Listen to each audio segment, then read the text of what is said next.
জাকের আলীর ঘাড়তেরামি ব্যাটিং। শুরু থেকেই যদি একটু দেখে শুনে খেলেন, পরবর্তীতে ব্যাটিং তাণ্ডব চালানো শুরু করেন। প্রথমে আজকের তানজিম হাসান তামিম আউট হয়ে যাওয়ার পর ক্রিজে আসেন জাকের আলী। কে ভেবেছিল আজকের এই জাকের আলী ম্যাচ উইনার হবে এবং ম্যাচের মধ্যমণি হবে? জাকের আলী অনিককে নিয়ে এই মুহূর্তে আসলে কোনো প্রশ্নই থাকতে পারে না। তিনি লাস্ট কয়টা ম্যাচে যে সামর্থ্য দেখিয়েছেন, তাতে জাকের আলী অনিক বাংলাদেশের যে অন্যতম সেরা ফিনিশার এই মুহূর্তে নিজেকে প্রমাণ করেছেন। তাতে যদি কিন্তু নাই, তবে সন্দেহ এই ধারাবাহিকতা কি বজায় রাখতে পারবেন?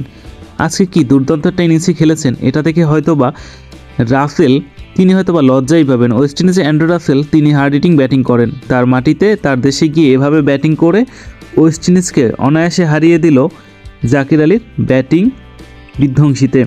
সেই জাকের আলী অনেক আজকে বিশাল 6টি ছক্কা মেরেছেন এবং 3টি মাত্র চার মেরেছেন, মানে ছক্কা বেশি 3টি চারে হচ্ছে কম আর ছক্কায় বেশি। 175 স্ট্রাইক রেটে 41 বলে 72 রান। এই জাকের আলী অনিক বাংলাদেশের জন্য কি করতে পারেন সেটা হয়তো প্রমাণ করে দিয়েছেন। তবে জাকের আলী অনিককে অবশ্যই পরিচর্যা করতে হবে, তাকে গুরুত্ব দিতে হবে যাতে খুব তাড়াতাড়ি হারিয়ে নেওয়া যায়। কেননা এই জাকের আলী অনিকদের এমন খেলোয়াড়দেরকে পরিচর্যা করতে হয়, দেখে শুনে খেলতে হয় এবং নিজেদের ব্যাটিং ধরনও পরিবর্তন করতে হবে, কারণ এই ব্যাটিং ধরন অনুযায়ী তার দুর্বলতা খুঁজে বের করা হবে। জাকের আলী অনেক দুর্দান্ত পারফরমেন্স করেছেন। বাংলাদেশ বিশ্ব চ্যাম্পিয়নদের হোয়াইট ওয়াশ করেছে, এটা আসলে কল্পনারও বাইরে। ওয়েস্ট ইন্ডিজের মতো দলকে এভাবে হোয়াইট ওয়াশ করাটা চারটিখানি কোনো ব্যাপার না। আশা করি বাংলাদেশের ধারাবাহিকতা বজায় রাখবে। জাকের আলী অনিকের এই খেলা আপনাদের কার কার ভালো লেগেছে অবশ্যই কমেন্টে লাইক কমেন্ট করে জানাবেন।